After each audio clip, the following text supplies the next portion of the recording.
নমস্কার, আমি পার্থ। শুরু করছি আজকের অনুষ্ঠান থার্ড বেল। আর গত পর্বের মতো এই পর্বেও আমাদের সঙ্গে উপস্থিত আছেন পঙ্কজ মুন্সি। স্যার, আপনাকে আমাদের অনুষ্ঠানে স্বাগত। স্যার, আপনি আপনার থিয়েটার জীবনের শুরু থেকে বিভিন্ন ফর্মে অভিনয় করে এসেছেন, বিভিন্ন ফর্মে কাজ করে এসেছেন। এই যে পথনাটিকা বা থার্ড থিয়েটার, এটা কি ওই প্রসিনিয়াম থিয়েটারের বিকল্প হতে পারে কখনো, কোনোভাবে? অবশ্যই পারে, কারণ এই যে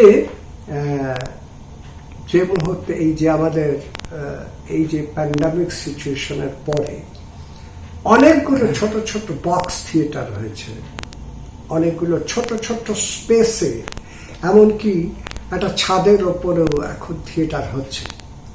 কিছুদিন আগে আমি বাগমারিতেই একটা জায়গায় গিয়েছিলাম, সেখানে 40টা চেয়ার, 40 জনের মতো চেয়ারের ব্যবস্থা ছিল, এবং সেখানে আমি দেখতে যাই এবং আমি চমকে গিয়েছিলাম একটি নাটক দেখে। আমার এত ভালো লেগেছিল, সেই জন্য আমার মনে হয় বাদল সরকার যেটা চেয়েছিলেন, উনি প্রথমে বলেছিলেন সেটা হচ্ছে থার্ড থিয়েটার, কিন্তু পরবর্তীকালে সেখান থেকেও তিনি সরে এসে থার্ড থিয়েটার তো বটেই, তিনি বললেন যে এই সমস্ত থিয়েটারের চাইতে ব্যতিক্রমী একটা থিয়েটার করবো, যেটা ফ্রি থিয়েটার, যার জন্য কোনো অর্থের প্রয়োজন হবে না, যে কোনো জায়গায় গিয়ে থিয়েটারটা করতে পারবো, এবং তার জন্য আলাদা আলোর ব্যবস্থাও থাকবে না, কিচ্ছু দরকার নেই, সেটা করব। এবং তার জন্য যে রসদ, তার জন্য একটা গামছা বা কিছু পাতবো, তাতে যা ওঠে তাতে আমাদের দিব্যি হয়ে যাবে। এবং সেই করে কিন্তু উনি কাজ করে গেছেন। এবং শুধু তাই না, এখন কিন্তু সারা পৃথিবীর বিভিন্ন দেশে ওনার ফলোয়ার্স আছেন। উনি বহু জায়গায়, এটা অনেকেই জানেন না, যে ওয়ার্কশপ করিয়েছেন। ফলে বাদল সরকার যেটা করেছেন সেটা ভিন্ন ধারার একটা থিয়েটার, সেটা কিন্তু প্রকারান্তরে তারও মডিফিকেশন হয়ে এখন আমার মনে হচ্ছে এই বক্স থিয়েটার বা ল্যাবরেটরি থিয়েটার, বা যে আমি অভিনয় করি না কেন, গার্ডেন থিয়েটার হতে পারে, সবকিছু, তো রুপটপ থিয়েটার বলা যেতে পারে, সেগুলো কিন্তু হচ্ছে। তার মানে দর্শক যে পাওয়া যাচ্ছে না, তার পরিবর্তে কিন্তু গ্রুপ থিয়েটারে নাট্যকর্মী না, তারা ভেবে নিয়েছে যে আমাকে যদি 40-50 জন দর্শক পূর্ণ প্রেক্ষাগৃহ ভেবে করি, আমি নিজেই তৃপ্তিমিত্র সভাগৃহে 2-1টা নাটক দেখেছি, আমি স্তম্ভিত হয়ে গেছি, আমার ভীষণ ভালো লেগেছে, এরকম ভাবে কিন্তু অনেকেই করছে। ফলে থিয়েটারটা চলবে, এটার মৃত্যু নেই, এটা চলবে। গ্রুপ থিয়েটার আন্দোলন, এটা কি এখনো প্রাসঙ্গিক, কি মনে হয় আপনি? অবশ্যই প্রাসঙ্গিক, কারণ থিয়েটার তো মানুষের কথা বলে, জীবনের কথা বলে। থিয়েটারের মানুষরা অনেক বেশি সংবেদনশীল হন, কারণ হতেই হবে, তার কারণ এই জন্য সবাই সংবেদনশীল, আমি কাউকেই বলছি না সংবেদনশীল নন, কিন্তু এটা তো ঘটনা যে থিয়েটারের মানুষ যখন থিয়েটারটা করেন তখন ভাবেন যে এই যে কোনো ঘটনাটা তাকে কিন্তু টাচ করে, ভীষণভাবে টাচ করে। সেই টাচ করার জন্য এখন অনেক থিয়েটারেই কিন্তু ওই লকডাউন পিরিয়ড নিয়ে নানান জিনিস নিয়ে হচ্ছে, এবং নানানভাবেই হচ্ছে। ফলে কোনো সময় সমাজ বহির্ভূত নাটক কখনোই সমাজ বহির্ভূত নয়। রবীন্দ্রনাথের রক্তকরবী যখন সৌম্যমিত্র করেছিলেন, সেটা তো জীবনের কথাই বলেছে। নবান্ন নাটক যখন হয়েছিল, সেটা তো সাংঘাতিক, মন্বন্তরকে নিয়ে, সে কি সাংঘাতিক। সে নাটক যখন আমরা পড়ি তখন ভাবি কি সাংঘাতিক, সেটা তো দেখার সৌভাগ্য হয়নি, কারণ তখন আমি জন্মাইনি, 1944 সালে তো আমার জন্ম নয়, ফলে সেটা হয়নি। ফলে থিয়েটার সবসময় আছে, থিয়েটার সজীব সচল, এবং থিয়েটারের মানুষরা অনেক বেশি সংবেদনশীল হন। শুধু থিয়েটার কেন, আমি বলবো যে কোনো শিল্পচর্চাই যারা করেন তারা বোধহয় একটু বেশি সচেতন সমাজ সম্পর্কে, এটা আমার মনে হয়। সেটা কিন্তু একজন পেইন্টারও হতে পারেন, একজন সরোদিয়াও হতে পারেন, যে কোনো, মানে তারা অনেক বেশি সেন্সিটিভ হন বলে আমার বিশ্বাস, আমি বিশ্বাস করি। আমরা কথা প্রসঙ্গে দুটো কথা বহু বলি, ভালো মন্দ, এই দুটো কথা আমরা বিভিন্ন ক্ষেত্রে ব্যবহার করি। তো সেইখান থেকেই প্রশ্ন যে নির্দিষ্ট রাজনৈতিক চেতনা সমৃদ্ধ নাটককে এক শ্রেণীর মানুষ ভালো নাটক বলে মনে করতেন, কিন্তু ক্লাসিক সাহিত্য নির্ভর নাটক যা মানুষের দৈনন্দিন জীবনের কথা বলে, যা মানুষের সুখ দুঃখের কথা বলে, যা মানুষের অন্তরের কথা বলে, এরকম নাটকগুলো কি ভালো নাটক নয়? কেন পারি না? অবশ্যই পারি। সব নাটকই জীবনের কথা, আমি মনে করি সব নাটকই জীবনের কথা বলে। জীবন বহির্ভূত কিছু হতে পারে কি? কোনো গল্প, কোনো কিছু জীবনকে বাদ দিয়ে কি হবে? তা তো হতে পারে না। ফলে সব কিছুর মধ্যেই কিছু আছে, আমার চোখ দিয়ে সেটাকে বেছে নিতে হবে, আমার কল্পনা দিয়ে সেটাকে উপলব্ধি করতে হবে। সেটা যদি না করি তাহলে আমার মনে হবে যে কি খালি পলিটিক। আর শুধু রাজনৈতিক কচকচি করলেই যে রাজনীতি হবে তা তো নয়। তা না করেও যদি আমি এই যেমন আমরা তো আমাদের এই নাটকটাকে মনে করি, যে নাটকের কথাটা এক্ষুনি বললাম স্বপ্নচর, এই স্বপ্নচরটা আমি তো এক ধরনের পলিটিক্যাল নাটকই বলবো, কারণ আমার মনে হয় ওর মধ্যে তো একটা পলিটিক্যাল বার্তাও আছে। মানুষকে বাদ দিয়ে কখনো কিছু হতে পারে না। রাজনীতি মানে আমি কোনো দল সক্রিয়ভাবে করি না করি, কিন্তু আমি ভোটটা তো দিই, সেখানেও তো আমি আমার ক্ষমতা প্রয়োগ করি, সেখানে কাউকে কিছু না জানিয়ে আমি আমার মত, আমার আদর্শ, সেগুলো ভাবনা চিন্তা করে আমি তো সেখানে ভোটটা দিই। ফলে রাজনীতির বাইরে তো কিছু হতে পারে না, কিন্তু নোংরা রাজনীতি কখনোই কাম্য নয়। এবং যে এখন একটা ভয়ঙ্কর একটা বাজে রাজনৈতিক বাতাবরণ সৃষ্টি হয়েছে, যেখানে ভাষা সংযম নেই, কোনো কিছু নেই। আমাদের যে বাংলা ভাষা এত ঋদ্ধ, যে বাংলা ভাষা জন্য বাংলাদেশ সারা পৃথিবীকে আন্তর্জাতিক ভাষায় নিয়ে গেছে। আমরা এখানে বাঙালিরা সবসময় বাংলা কথা তেমন করে বলি না, আমরা কিন্তু বলা ভুলে গেছি, বাট বলি। কেন বাট বলবো আমি, কেন কিন্তু বলবো না? এটা আমাকে কিন্তু এইগুলো ব্যাহত করে। কারণ আমি চাই যে পরিশুদ্ধ বাংলা, শুদ্ধ বাংলা, ভালো বাংলা যদি বলতে পারি তাহলে মানুষ তো সেটা শুনবে। এবং এটা তো শ্রুতিমধুর একটা চমৎকার ভাষা, যে ভাষায় রবীন্দ্রনাথ কথা বলে গেছেন, যে ভাষায় জীবনানন্দ কথা বলে গেছেন, যে ভাষায় কবি সুভাষ মুখোপাধ্যায়, শঙ্খ ঘোষ, আরও তাবড় শক্তি চট্টোপাধ্যায়, সুনীল গঙ্গোপাধ্যায়, মোহিত চট্টোপাধ্যায় এরা কথা বলে গেছেন, সেগুলো, সেই ভাষাটাকে আমরা ত্যাগ করবো কেন? এখনো দুঃখের আমার, এখনো বাংলায় সব জায়গায় আমাদের এখানে সাইনবোর্ড নেই, কেন থাকবে না? আমি সাউথ ইন্ডিয়ায় যখন গেছি, আমি ভেলোরে দীর্ঘ 6 মাস ছিলাম, আমি কোনোটাতে দেখিনি যে হিন্দিতে কোনো সাইনবোর্ড লেখা আছে, ওদের ভাষায় আছে, ছোট্ট করে ইংরেজিতে আছে। তাহলে আমরা কেন ওগুলো করবো না? সেটা আমাকে সত্যি সত্যি মাঝে মাঝে খুব ব্যথিত করে, যে বাংলা ভাষাটাকে নিয়ে আমরা ভাবি না। এবং সবচাইতে যেটা আরো মা বাবারা খারাপ করেন, এটা আমি বলবো, আমি দেখেছি এই কদিন আগেই এটা হলো, এটি বাচ্চা, একদম ছোট্ট বাচ্চা, তার মায়ের সঙ্গে যাচ্ছে, ফুটফুটে বাচ্চাটি, সে বলছে ওই দেখো মা একটা গরু, এবং গরু সে বলতেও পারছে না, গরু বলে না, গরু বলে না, গরু বলে না, কাউ বলো। আমার খুব খারাপ লাগলো।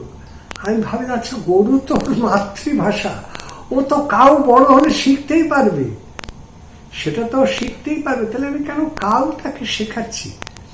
আমি মেয়েটিকে বলতে পারলাম না যে মা তুমি এটা ঠিক করছো না, কিন্তু আমার মনে মনে ভাবলাম যে এটা পুরো ঠিক পথ না। এবং এখন হামেশাই এটা শুনতে পাওয়া যাবে, এটা শুনতে পাওয়া যায়। এগুলো আমাকে খুব, মানে নাট্যকর্মী হিসেবে আমাকে ব্যথিত করে বাংলা ভাষাটার এইটা। এটা কিন্তু আগে ছিল না। আমরা যখন এই থিয়েটার প্রসঙ্গেই আসি, যখন আমি তো প্রচুর যাত্রাও দেখেছি, বিখ্যাত বিখ্যাত যাত্রাও দেখেছি, সবাই তারা কি সুন্দর বাংলাতেই তো কথা বলতেন। তারা যখন দর্শকদের কাছে সামনে এসে উপস্থিত হতেন, শম্ভুদাকেও দেখেছি কার্টেন কলের পরে কি সুন্দর করে কথা বলতেন এসে। তো উৎপল দত্তকে দেখেছি কিন্তু সেগুলো আমরা কোথায় হারিয়ে ফেলছি, এটা ঠিক আমার ভাল লাগে না। মেঘনাদ ভট্টাচার্য আপনাদের অনুজ, তার নাট্যগোষ্ঠী সায়ক, এর বিখ্যাত একটি নাটক যা আজ বিখ্যাত, দায়বদ্ধ। কিন্তু দায়বদ্ধ যখন প্রথম মঞ্চস্থ হয়েছিল, বহু মানুষ, বিশেষত যারা বুদ্ধিজীবী বলে পরিচিত মহলে, তারা বলেছিলেন এটা একটা খুব সাধারণ নাটক। কিন্তু এটার যত শো বেড়েছে, মানুষের বিচারে, দর্শকের বিচারে, এটা আজকে বাংলা নাটকের একটা মাইলস্টোন। এই ব্যাপারে আপনার মতামত কি? এইটা বলি, যে ঘটনাটা দেখিয়েছে তার মধ্যে তো মানবিকতাই আছে। মেঘনাদ কি মানবিকতা বাদ দিয়ে নাটকটা করেছে? কি চন্দন সেন কি মানবিকতা বাদ দিয়ে লিখেছেন? ওর মধ্যে কে বলল মানবিকতাটা একটা মূল্যবোধ নয়? এটা মূল্যবোধটা আগে আমাদের শেখা দরকার। যারা এটা করেছিলেন তারা ভুল করেছিলেন, এবং দায়বদ্ধ সত্যিটা একটা মাইলস্টোন তখন হয়েছিল। ওই দলটা কিভাবে চলতো আমি তো জানি। ওই নাটকটা থেকে তারা রসদ পেয়ে আজকে তো মেঘনাদ একটা ভালো জায়গা করে নিয়েছে আমাদের নাট্যক্ষেত্রে। এটা তো অস্বীকার করার কোনো জায়গা নেই। আর দায়বদ্ধ কখনোই আমার মনে হয় না জীবন বিমুখ নাটক। জীবন বিমুখ নাটক বলে কিছু হয় না, হতে পারে না। শুধু স্লোগান দিলে হ্যাঁ নিশ্চয়ই স্লোগান ধর্মী নাটক হতে পারে, কিন্তু সেটা দিয়েই শুধু নাটক হবে, অন্য নাটকগুলো নাটক নয়, সেটা ঠিক নয়। মৃচ্ছকটিক, আজকে শূদ্রকের নাটক মৃচ্ছকটিক, মৃচ্ছকটিকে যে কথা বলা আছে সেটা কি তার মধ্যে কি জীবনবোধের কোনো কথা নেই? আছে, সেগুলো বেছে নিতে হবে। এখন কিছু মানুষ ওরকম থাকেন, ওরকম বলে, কিছু তাত্ত্বিক মানুষজন, এগুলো হয়, এটা হতেই পারে, সারা পৃথিবীতেই হয়, এটা নিয়ে ভাবার কিছু নেই। আপনার এই দীর্ঘ নাট্য জীবনে আপনি বিভিন্ন দলের সঙ্গে কাজ করেছেন, নিজের দলকে প্রতিষ্ঠার জায়গায় নিয়ে গেছেন। তো এই যে শহর মফস্বল যেখানেই হোক না কেন, একটা সময় নাট্য দলে যোগ দেওয়া যুবক যুবতীদের একটা অনীহা ছিল। কিন্তু আজ না, বিভিন্ন জায়গায় বিভিন্ন নাট্যদলগুলোতে নতুন ছেলেমেয়েরা, এই প্রজন্মের ছেলেমেয়েরা বেশি বেশি করে যোগ দিচ্ছে। এটা আপনার কি মনে হয় যে এটা নাটককে ভালোবেসে, থিয়েটারকে ভালোবেসে, নাকি ওই ছোট পর্দায় মুখ দেখানোর একটা প্রলোভন? না না, সবাই যে ছোট পর্দার জন্য আসছে তা না। মফস্বলে এখন ব্যাপক থিয়েটারের চর্চা শুরু হয়েছে, এবং সেটা খুব ভালো চর্চা, দারুণ। মানে আমি মুগ্ধ হয়ে যাই। ওদের অনেকগুলো, আমি মফস্বলের যেগুলো তথাকথিত মফস্বলের, শান্তিপুর সাংস্কৃতিক আছে, তারপরে অশোকনগর নাট্যবুক আছে, তারপরে গোবরডাঙ্গা নকশা আছে, শিল্পায়ন আছে, নৈহাটির দল আছে, নানান জায়গায়, তারপরে কল্যাণী নাট্যচর্চা কেন্দ্র আছে, কল্যাণীতে আরো দল আছে। এরা সবাই কিন্তু দারুণ দারুণ দারুণ কাজ করছে। বর্ধমানের অনেক দল আছে যারা দারুণ কাজ করছে। অতএব শুধু কলকাতা কেন্দ্রিক আর নেই, সেটা কিন্তু ব্যাপকভাবে ছড়িয়ে পড়েছে, এবং তারা দুর্ধর্ষ কাজ করছে, সেটা আমি বিশ্বাস করি এবং আমি আস্থা রাখি। এবং তারা তাদের মতো করে নিজেদের স্পেস তৈরি করে নিয়েছে, সেটাও একটা খুব আশার কথা, যেটা আমরা কলকাতায় পারিনি আমাদের, কিন্তু তারা পেরেছে। তাদের অনেকগুলো সুবিধে আছে, এবং তারা কিন্তু এগুলো কিন্তু হচ্ছে, ফলে সেটা কোনো ইয়ে না। থিয়েটারের উপর নির্ভর করে বা থিয়েটারকে জীবিকা হিসেবে নিয়ে জীবন নির্বাহ করা কি সম্ভব? দারুণ প্রশ্ন। আসলে একেবারেই সম্ভব না, কারণ আমাদের সঙ্গে যারা কাজ করে, যারা টেকনিশিয়ান থেকে শুরু করে, তারা কিন্তু সবাই পেশাদারী, কিছু হলেও অর্থ পান, কিন্তু আমরা অপেশাদারী। অপেশাদারি মানে আমি কিন্তু থিয়েটার করে একটা পয়সাও পাই না, বরং আমরা যারা থিয়েটার করি প্রায় সব দলেরই পরিচালক থেকে অভিনেতারা সবাই নিজেদের টাকাটা খরচ করেই থিয়েটারটা করেন। আমাদের এখানে দুর্ভাগ্য যে আমরা থিয়েটারের জন্য কোনো পয়সা দিতে পারি না। এখন কিছু কিছু দল যারা অনেক সরকারি গ্র্যান্ট ট্রান্ট পান তারা সামান্য কিছু দিতে পারেন, এবং সেটাও এত সামান্য টাকা তাতে যে একজনের নিত্যদিনের কাজ চলে সেরকম নয়, তবু সেটা একটা ইনসেন্টিভের কাজ করে। কিন্তু থিয়েটার সবসময় ওই যে একটা কথা আছে, ঘরের খেয়ে বোনের মোষ তাড়ানো, থিয়েটারটা তাই। তবু কিন্তু আমরা থিয়েটারটা করি, মানে করে যাই, এছাড়া আমাদের কোনো রাস্তা নেই। আসলে অন্য কিছু বোধহয় শিখিনি, ওই থিয়েটার করাই শিখেছি বলে থিয়েটারটা করে যাই, সেখানে আনন্দ পাই। সেই আনন্দটাই বড় কথা। কেউ ভাবতেই পারে যে কেন করেন, ছেড়ে দিলেই পারে। হ্যাঁ, ছেড়ে দিলেই পারি, ছেড়ে দিয়ে আমি কি করবো, তাস পাশা খেলবো না আড্ডা মারবো, যে বয়স তার থেকে আমি থিয়েটারটা করি। প্রতিদিন আমাদের যে সপ্তাহে এখন 3 দিন রিহার্সাল হয়, 3টে দিন তো ছেলে মেয়েগুলো আসে, তাদের সঙ্গে গল্প করি, থিয়েটারের চর্চা করি, কি নাটক পাঠ হোক, যা হোক, মেকআপের ওয়ার্কশপ হোক, কিছু না কিছু তো করি। সেটা তো থিয়েটার নিয়েই, থিয়েটার সংক্রান্ত। এবং থিয়েটার মানেই মানুষ, মানুষ মানেই জীবন, জীবন মানেই থিয়েটার। অতএব সেই কাজটা করতে ভালো লাগে। হ্যাঁ স্যার, একটা সময় ছিল যখন বাংলা থিয়েটার গোটা ভারতবর্ষে বিখ্যাত ছিল, এবং এদের প্রযোজনাও ছিল দেখার মতো। কিন্তু ওই যে 60 থেকে 90-এর দশক, আমরা আগে এটা নিয়ে আলোচনা করেছি, এরই মাঝামাঝি কোনো এক সময় ধীরে ধীরে একইভাবে এই প্রযোজনার ক্ষেত্রে যেন আমরা পিছিয়ে পড়তে লাগলাম। Oriya theatre, Marathi theatre, Hindi theatre, even ইংরেজি থিয়েটার আমাদের থেকে প্রযোজনে অনেক এগিয়ে গেল, আমরা পিছিয়ে পড়লাম। এটার কারণ কি বলে মনে হয় আপনার? না না, পিছিয়ে পড়িনি। ওটা অনেক সময় মনে হয় আমাদের কিছু সাংবাদিকরা এরকম ওই বাইরে থেকে দল এলে তাদের নিয়ে লাফালাফি করেন। এখনো অনেক অনেক ভালো ভালো প্রযোজনা হচ্ছে যেগুলো সবাই দেখেন না, না দেখেই তারা এরকম বলেন যে থিয়েটার পিছিয়ে পড়ছে। থিয়েটার মোটেই পিছিয়ে পড়ছে না, থিয়েটার ঠিকই আছে, এবং খুব ভালো ভালো মফস্বলের থিয়েটারগুলো আমি দয়া করে দেখতে বলবো সবাইকে। এবং যারা আমরাও করি, আমাদের নাটকগুলো দেখুন, খারাপ লাগলে গালাগালি দিন এসে ভেতরে, কিন্তু তবু দেখুন। না দেখে অন্যের কথা শুনে চলবেন না। আর আমাদের একটা প্রবণতা আছে যে আমরা না দেখেই না অন্যের মুখে সমালোচনাটা শুনে আমরা সমালোচনা করে ফেলি। আরে আপনি আগে দেখুন, তার খারাপ লাগতে পারে কিন্তু আপনার ভালোও তো লাগতে পারে। পথের পাঁচালী যখন সিনেমাটা হয় তখন ক্রিটিকটা তো জানা যাচ্ছে তাই সমালোচনা করেছিল, কিন্তু তারপর সেই পথের পাঁচালী তো আজকে সারা বিশ্বকে কাঁপিয়ে দিয়েছে সেই পথের পাঁচালী। তাহলে কেন আমরা এইরকম করি? এটা একটা হয়েছে, এটা হচ্ছে, এটা এবং মফস্বলে নিশ্চয়ই ভীষণ ভালো, মহারাষ্ট্রের ভীষণ ভালো থিয়েটার, এখন তো উড়িষ্যাতেও হচ্ছে, এখন তো Delhi national school of drama ভালো ভালো প্রযোজনা হয়, কিন্তু এখানেও হচ্ছে, ভীষণ ভালো ভালো প্রযোজনা হচ্ছে। আমরা যদি দেখি মিনার্ভা নাট্যচর্চা কেন্দ্র, তারাও তো অনেকগুলো ভালো ভালো প্রযোজনা করেছে। সবাই কি দেখেছেন? না দেখে সবাই বলছেন, এটা কেন করেন আমি বুঝি না।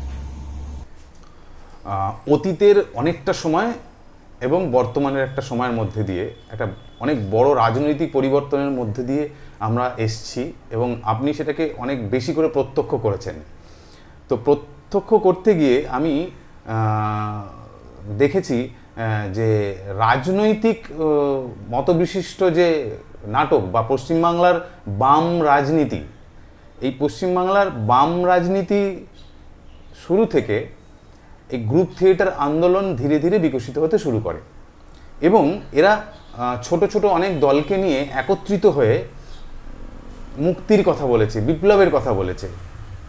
কিন্তু গভীরভাবে চিন্তা করলে দেখা যায় যে এরা কোথাও কোথাও বিচ্ছিন্ন ছিল, কারণ কেউ ব্যক্তি নির্ভর হয়ে গেছিল আর কেউ রাজনৈতিক দল নির্ভর হয়ে গেছিল। সেই জায়গা থেকে যারা একত্রিত হওয়ার কথা বলতো, মুক্তির কথা বলতো, সংগ্রামের কথা বলতো, যৌথতার কথা বলতো, তারা কেউ একত্রিত ছিল না। এর কারণ কি বলে মনে হয় আপনার? এটা না একটা ভীষণ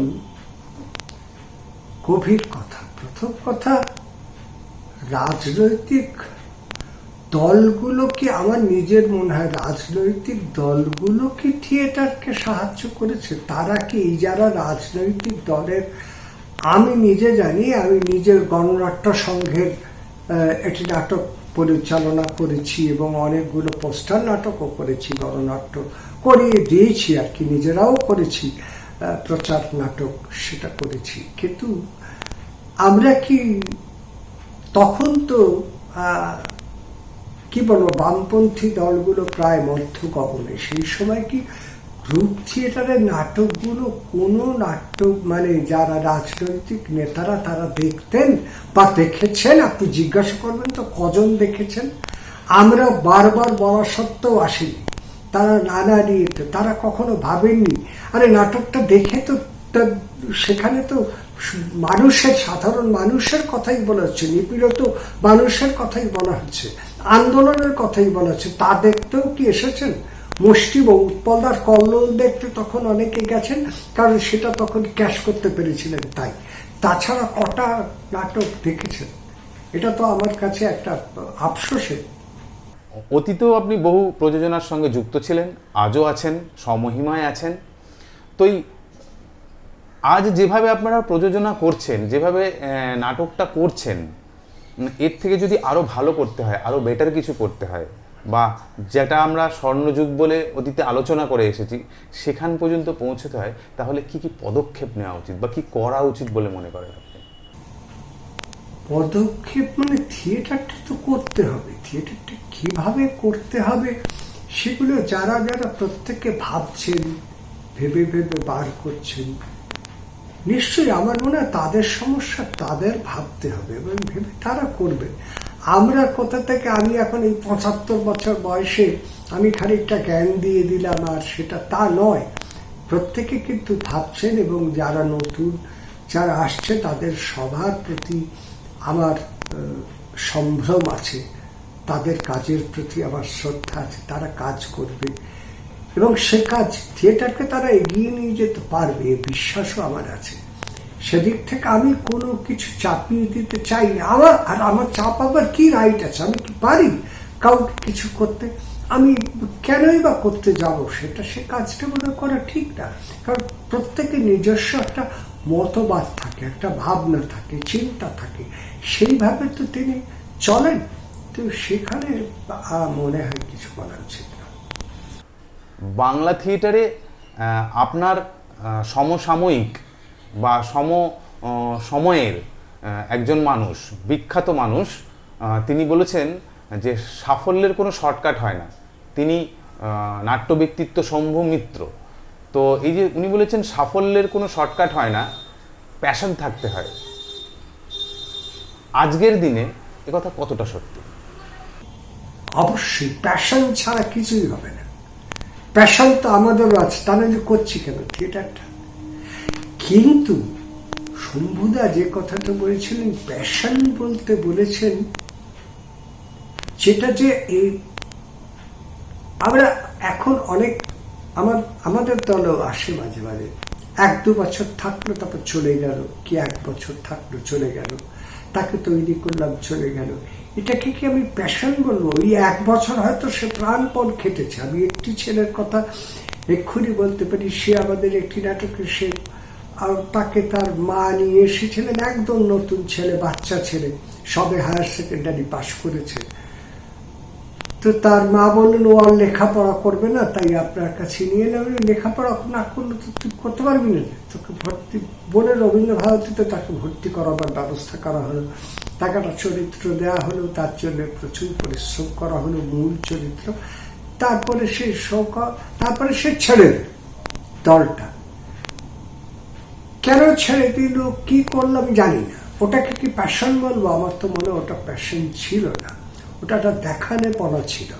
ওটা হয়তো সাময়িক আবেগে সে এসেছিল।